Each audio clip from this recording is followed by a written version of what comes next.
Saatnya berpetualangan, datang ke Taman Pelangi. Bersama teman-teman semua, yuk kita saling membantu. Aku punya tas berlari dengan si Joko. Bergegaslah ayo berpetualang, saatnya rainbow.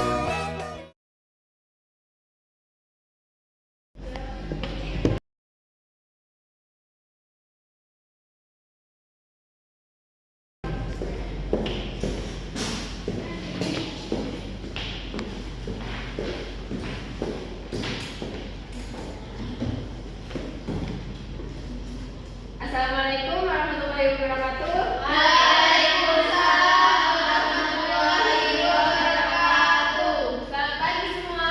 Pagi, Bu.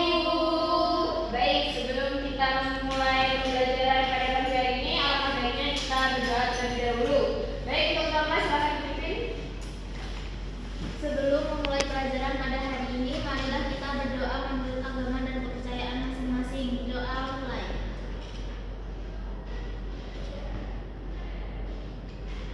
Doa selesai. Baik, apa kabar kalian semua pada pagi hari ini? Alhamdulillah, luar biasa. Allahu Akbar. Yes. Baik, sebelum kita mulai materi, saya akan aksen terlebih dahulu. Oke, baik Ibu. Baik, Ibu.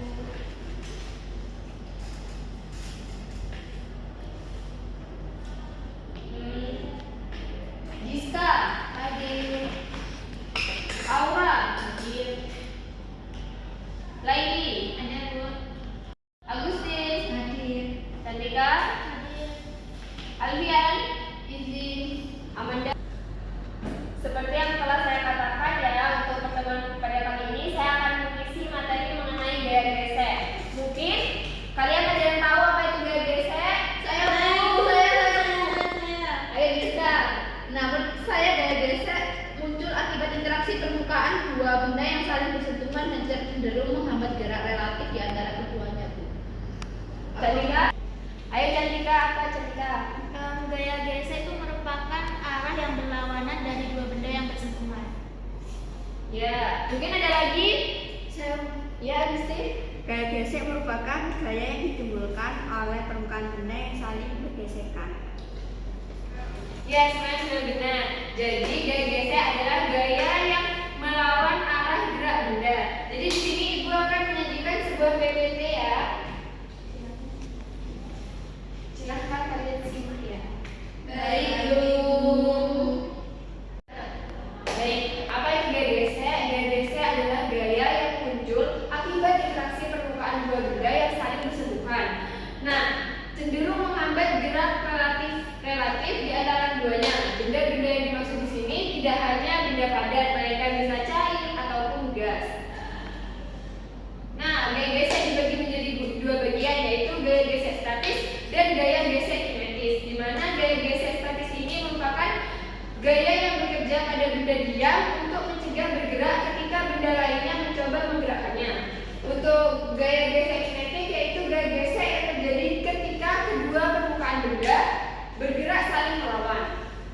Nah, faktor-faktor yang mempengaruhi gaya gesek itu ada kekasaran permukaan, gaya normal, dan juga jenis material yang bersentuhan. Contoh aplikasi gaya gesek yaitu jalan kaki, korek api, biola, dan bermobil. Di mana jalan kaki ini merupakan gesekan antara sepatu dengan jalan, bisa jalan aspal ataupun jalan di trotoar ya. Nah, untuk korek api gesekan antara bahan korek api dan permukaan. Untuk biola gesekan terjadi antara busur pada biola dan gesekan pada senar yang ada pada biola. Untuk ban mobil gesekan antara ban dan permukaan jalan. Nah, untuk kelebihan dan kekurangan gaya gesek yaitu ada untuk kelebihannya yaitu membantu manusia berjalan tanpa tergelincir. Yang kedua, membantu benda tetap pada tempatnya, tidak kemana-mana. Untuk kekurangannya, mengurangi efisiensi mesin atau kendaraan. Lalu gaya gesek yang terlalu besar pada permukaan kasar dapat membuat benda itu akan sulit untuk digerakkan.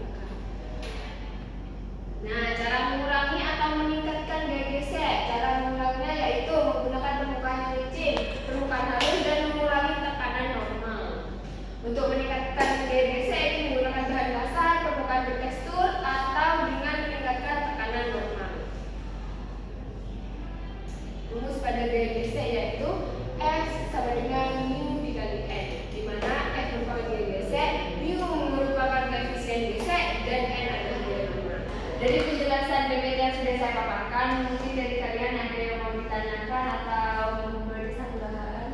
Saya Bu. Baik, Cantika, apa? Bu Guru, kenapa kalau ban sepeda motor itu dibentuk berpola khusus?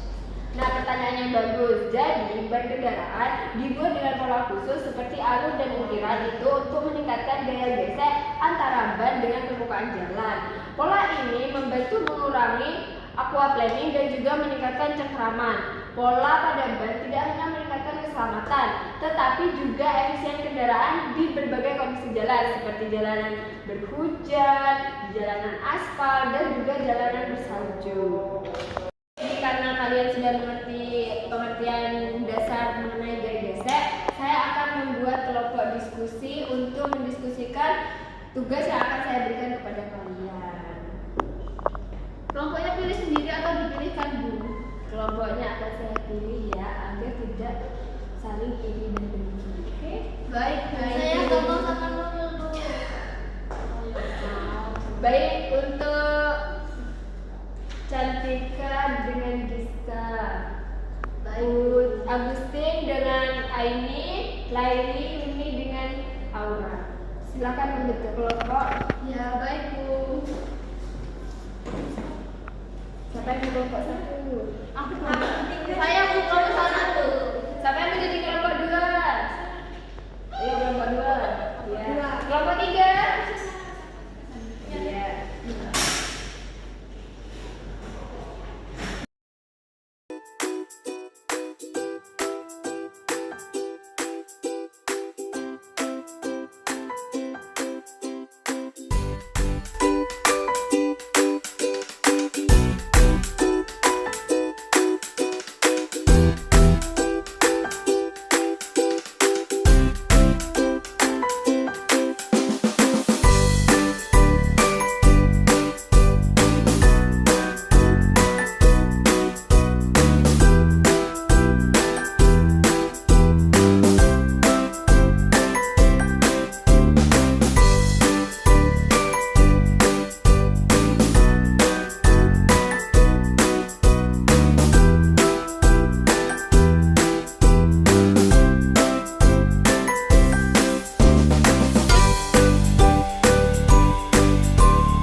Baik, karena waktunya sudah 20 menit ya, silakan kelompok 1 mempresentasikan hasil diskusi yang telah dilakukan.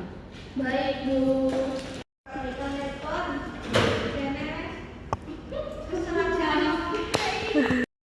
Tiga.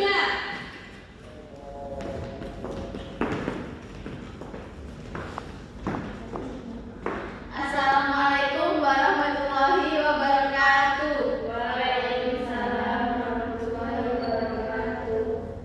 Baik, di sini kami dari kelompok 1 ingin menjelaskan tentang hasil diskusi kami, yang dimana soalnya yaitu mengapa gaya gesek selalu bertindak berlawanan dengan arah gerak suatu benda. Nah, menurut kelompok kami, gaya gesek selalu bertindak berlawanan dengan arah gerak suatu benda karena sifat dasarnya adalah menghambat gerak relatif antara dua permukaan yang bersentuhan. Hal ini disebabkan oleh 1. Prinsip konservasi energi, 2. Reaksi terhadap gaya luar, 3. Stabilitas sistem. Sudah. Baik, mungkin dari kelompok 2 dan 3 ada yang mau ditanyakan? Saya ingin bertanya.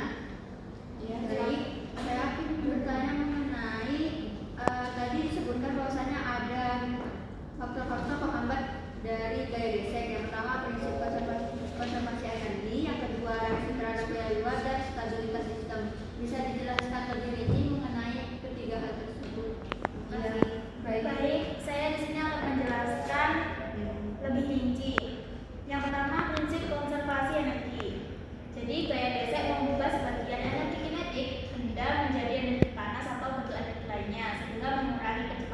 benda. Yang kedua ada reaksi terhadap gaya luar. Gaya gesek adalah gaya reaksi yang muncul akibat gaya luar yang mendorong atau menarik benda. Untuk mempertahankan keadaan awal, gaya gesek muncul berlawanan dengan gaya yang menyebabkan gesek. Yang ketiga, stabilitas sistem. Gaya gesek menjaga stabilitas benda. Jika gaya gesek searah dengan benda, maka benda akan semakin tidak dikendali yang bertentangan dengan tujuan gaya gesek itu sendiri. Baik, terima kasih. Baik, terima kasih. Kelompok 1 silakan diberikan kesimpulan dari hasil yang telah kalian diskusikan. Iya, dan jadi kesimpulan pada diskusi kali ini adalah gaya gesek berfungsi untuk menghambat gerak relatif sehingga secara alami bekerja berlawanan dengan arah gerak atau gaya yang mencoba menciptakan gerak. Tanpa gaya gesek yang tidak demikian, banyak aktivitas sehari-hari yang menjadi tidak mungkin dilakukan. Baik, tepuk tangan untuk kelompok 1 yang telah memberikan hasil diskusi.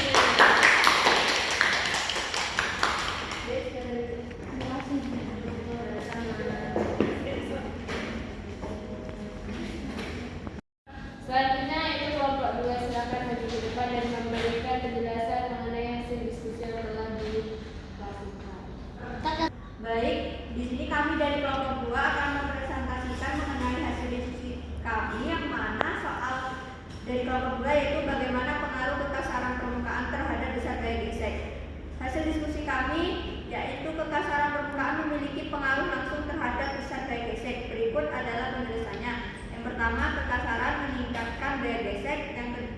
Yang mana permukaan yang lebih kasar memiliki lebih banyak tonjolan dan lakukan pada tingkat mikroskopis. Tonjolan-tonjolan ini saling mengunci lebih kuat ketika dua permukaan bersentuhan, sehingga gaya gesek yang dibutuhkan untuk menggerakkan benda menjadi lebih besar.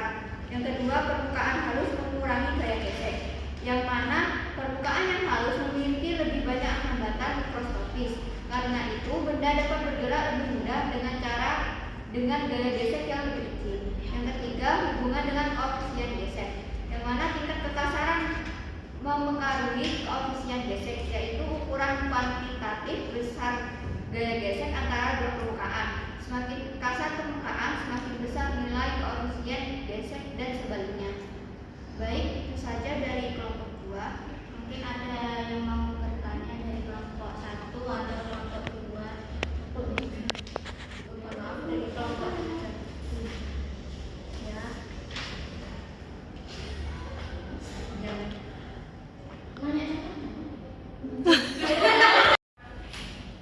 Bisa berikan contoh kekasaran meningkatkan gaya gesek dan permukaan halus mengurangi gaya gesek.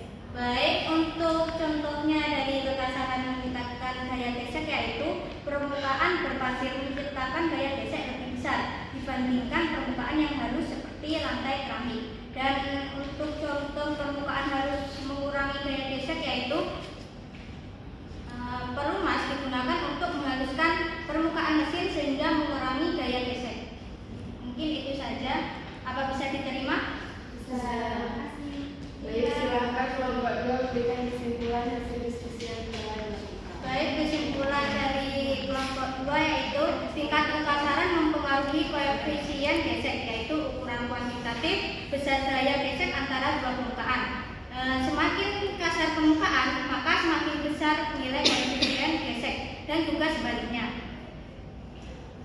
Ini kesimpulan. Baik, untuk kesimpulan dari presentasi kelompok 2 yaitu semakin kasar permukaan, maka semakin besar gaya gesek yang bekerja karena lebih banyak hambatan yang perlu diatasi ketika benda bergerak. Sebaliknya, permukaan yang lebih halus menghasilkan gaya gesek yang lebih kecil sehingga benda lebih mudah bergerak. Baik, berikan tepuk tangan untuk hasil diskusi yang telah kelompok 2 lakukan. Kelompok 2 silakan memberikan. Baik,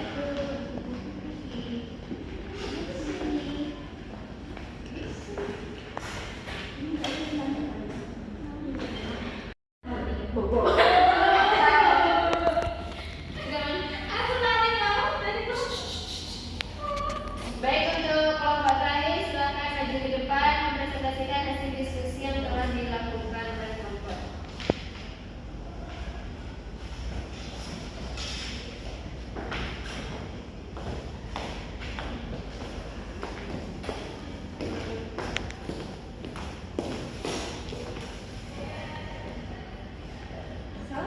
Baik, di sini kami dari kelompok 3 yaitu pertanyaannya, apa perbedaan pengaruh gaya gesek pada benda yang bergerak di permukaan kasar dibandingkan pada permukaan yang halus? Yaitu ada dua. Yang pertama permukaan kasar, yaitu gaya geseknya lebih besar menghambat gerakan. Yang kedua permukaan halus, yaitu gaya geseknya lebih kecil dan mempermudah gerakan. Mungkin itu yang bisa kami simpulkan. Kami presentasikan. Mungkin ada pertanyaan. Saya itu kan tadi kan dijelaskan. Di sini saya ditanya kan tadi dijelaskan perbedaan pengaruh gaya gesek pada benda yang bergerak di permukaan kasar dan permukaan halus kan. Nah, saya mau diberikan penjelasan lebih rinci serta contohnya. Baik, untuk perbedaannya itu kan pada permukaan kasar gaya geseknya itu lebih besar karena pada permukaan yang kasar itu terdapat benjolan dan celah mikroskopis yang saling mengunci dengan benda sehingga gaya geseknya menjadi lebih besar, dan yang menghambat gerakan itu benda lebih sulit untuk bergerak atau membutuhkan gaya yang lebih besar untuk mempertahankan gerakannya. Nah, untuk contohnya itu yaitu gesekan pada jalan berhasil atau dapat membuat benda lebih lambat. Yang permukaan halus itu gaya geseknya kan lebih kecil. Nah, itu karena memiliki lebih sedikit hambatan sehingga gaya geseknya itu lebih kecil. Sehingga benda lebih mudah bergerak dengan gaya yang lebih kecil karena lebih sedikit hambatan. Untuk contohnya, gesekan pada permukaan kaca atau warna licin memungkinkan benda muncul lebih cepat. Baik, terima kasih atas jawabannya. Baik, bisa diberikan kesimpulan untuk hasil diskusi yang telah kelompok 3 lakukan. Baik, jadi kesimpulannya, permukaan kasar meningkatkan gaya gesek sehingga menghambat gerakan benda dan lebih cocok untuk situasi yang memerlukan stabilitas seperti berjalan. Yang selanjutnya yaitu permukaan halus mengurangi gaya gesek sehingga memudahkan gerakan benda, cocok untuk situasi yang memerlukan efisiensi gerakan seperti luncuran mesin. Yang terakhir yaitu setiap jenis permukaan memiliki keunggulan masing-masing tergantung pada kebutuhan dalam aktivitas tertentu. Baik, tepuk tangan untuk hasil diskusi yang telah kelompok 3 lakukan.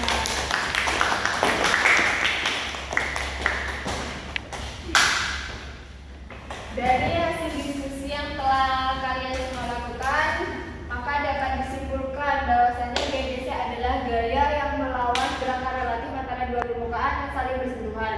Gaya ini sangat penting dalam kehidupan sehari-hari seperti berjalan, berkendaraan, dan memegang benda. Tanpa gaya gesek, aktivitas seperti berjalan, memegang benda, ataupun mengemudi tidak mungkin dapat dilakukan. Oleh karena itu, gaya gesek adalah elemen penting di dalam mendukung stabilitas dan kontrol di berbagai aktivitas sehari-hari. Baik, karena waktunya sudah habis ya, kita cukupkan materi gaya gesek pada hari ini. Jangan lupa untuk dipelajari di rumah dan saya akan memberikan kalian semua PR. Baik, Bu. Ini tugas semua. Baik, kurang lebihnya mohon maaf. Wassalamualaikum warahmatullahi wabarakatuh. Waalaikumsalam warahmatullahi wabarakatuh. Terima kasih, Ibu.